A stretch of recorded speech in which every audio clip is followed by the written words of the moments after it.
نحمده ونصلي على رسوله الكريم اما بعد فاعوذ باللہ من الشیطان الرجیم بسم اللہ الرحمن الرحیم۔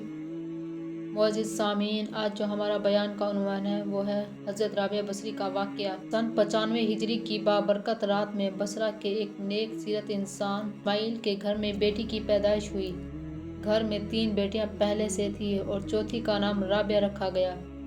حضرت رابعہ بصری کا شمار اسلام کی ان نیک پاک خاتون میں ہوتا ہے جن کی زندگی ابتدا سے انتہا تک درویش اور بے نازک کے مثل ہے۔ پیدائش کی رات آپ کے والد کے یہاں نہ تو اتنا تیل تھا جس سے ناک کی مالش کی جا سکتے اور گھر میں چراغ تک بھی نہ تھا جس سے کچھ روشنی حاصل ہو سکتی۔ آپ کی والدہ نے والد سے کہا پڑوس سے تھوڑا سا تیل لے کر آؤ تاکہ کچھ روشنی ہو سکے۔ آپ صرف ہمسائے کے دروازے پر ہاتھ رکھ کر واپس آ گئے۔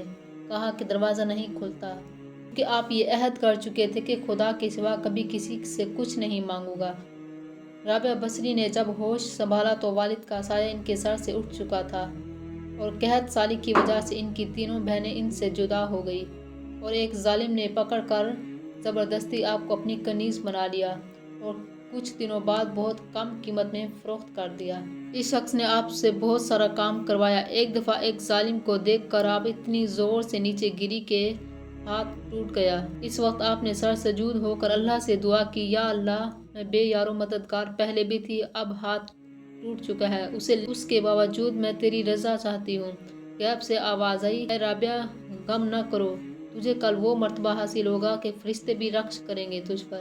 یہ سن کر آپ خوشی خوشی اپنے مالک کے ہاں پہنچ گئی اور آپ کا یہ معمول تھا کہ دن میں روزہ رکھتی اور ساری رات عبادت کرتی۔ ایک شب جب آپ کے مالک کی آنکھ کھلی تو اس نے حیرت سے دیکھا کہ اس نے آپ کو ایک کونے میں سجدے میں پایا اور آپ کے ارد گرد نور دیکھا۔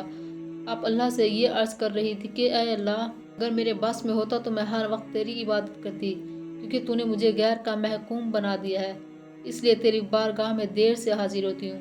یہ سن کر آپ کے آقا بہت پریشان ہو گئے، دل ہی دل میں کہنے لگے کہ مجھے ان کی خدمت کرنی چاہیے، نہ کہ میں ان سے اپنی خدمت کروا رہا ہوں۔ صبح ہوتے ہی آپ نے اس کو آزاد کر دیا اور فرمایا، آپ یہی قیام کرتی تو میرے لیے باعث سعادت ہے، اگر نہیں کرنا چاہتی تو آپ کی مرضی۔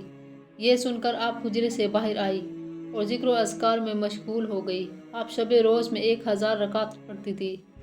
ایک روایت میں یہ بھی ہے کہ ابتدا میں آپ گاتی بجاتی تھی اور توبہ طائب ہو کر جنگل میں گوشہ نشین ہو گئی۔ آپ نے علوم ظاہری حاصل کرنے کے لیے کوفہ کا سفر باندھ لیا، وہاں سے انہوں نے قرآن حفظ کیا، اس کے بعد حدیث کی تعلیم حاصل کی، اتنی مہارت حاصل کی کہ آپ کی آواز سننے کے لیے بڑے بڑے محدثین، علماء، صوفیاء حاصل ہوتے تھے، اور اس کے علاوہ حضرت مالک بن دینار حضرت رابعہ بصری سے نہایت عقائد رکھتے تھے۔ ایک دفعہ لوگوں نے سوال کیا کہ آپ نکاح کیوں نہیں کرتے؟ حضرت رابعہ فرماتی ہے، اس کے اتنے سارے غم ہوں، وہ عورت شوہر کی خواہش کیسے کر سکتی ہے؟ اس کا دل ہر وقت خوف الہی سے معمور رہتا تھا۔ ایک اور واقعہ ہے کہ حضرت رابعہ بصری ساری رات عبادت کرتی تھی۔ لوگوں نے سوال کیا، اماں تو کس مقام پر پہنچی ہے؟ فرمایا، میں اس مقام پر پہنچی ہوں کہ قبولیت میری دعاؤں کے قریب آ چکی ہے، ابھی میں پوری دعا نہیں مانگتی، خدا کی رحمت پہلے برسنا شروع ہو جاتی ہے۔ سبحان اللہ۔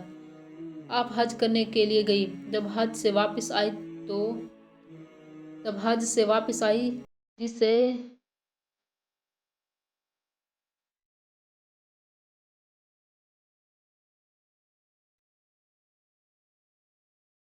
جب آپ حج سے واپس آئی، جیسے ہی واپس آئی بصرہ میں ان کا اونٹ فوت ہو گیا۔ کچھ لوگوں نے کہا اماں تیرا اونٹ فوت ہو گیا، تو وہ گھوڑا دوڑا کر آئی، کہہ دیا کہ آج ہی فوت ہوا ہے؟ کہا ہاں، اونٹ آج ہی فوت ہوا ہے۔ تو اونٹ کے سراہنے کھڑے ہو کر دعا مانگنے لگی، کہنے لگی، اے اللہ، جب میں حج کرنے گئی تھی تو اپنا مال تیرے حوالے کر کے گئی تھی، اے اللہ، جو تیرے سپرد کر لے تو اس پہ رحمت کرتا ہے، تو فضل کرتا ہے۔ ابھی دعا مانگ ہی رہی تھی کہ ایک آدمی چلایا ہوا آیا، اماں جی، اونٹ مرا نہیں، بے ہوش ہو گیا تھا۔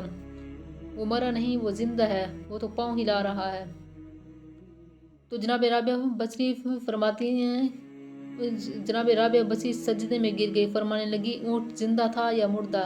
ایک بات سچی ہے کہ میرا رب بڑا کرم کرنے والا ہے، میرا اللہ بڑا غفار ہے، میرا رب بڑا مہربان ہے۔ جب ہمارا مزاج بن جاتا ہے مایوسی کا تو وہ پھر معاملہ ہمارے لیے بہت بڑا سخت ہو جاتا ہے۔ اگر یہ ہم ذہن بناتے ہیں کہ مشکل کے بعد میرے اللہ کی طرف سے آسانی بھی ضرور عطا فرمائے گا، پھر ضرور آسانی عطا فرماتا ہے۔ تو ایک دفعہ حضرت حسن بصری کی خود چل کر آئے، آپ سے شادی کرنا چاہتے تھے کہ ان کی نیکی اور ان کا جو اللہ سے تعلق تھا، ان کو یہ لالچ ہوا کہ یہ میری بیوی ہو جائے، پھر اس کے طفیل میری بخشش ہو جائے گی۔ تو انہوں نے فرمایا میری 4 باتوں کا جواب دے دو تو میں تم سے شادی کر لیتی ہوں۔ کہنے لگے پوچھو۔ انہوں نے کہا یہ بتاؤ کہ میں جنتی ہوں گی یا دوست کی؟ کہنے لگے یہ تو میں کچھ نہیں کہہ سکتا۔ اچھا یہ بتاؤ جب اللہ تعالیٰ نامہ اعمال اڑائیں گے میرے سیدھے ہاتھ میں آئیں گے یا الٹے ہاتھ میں؟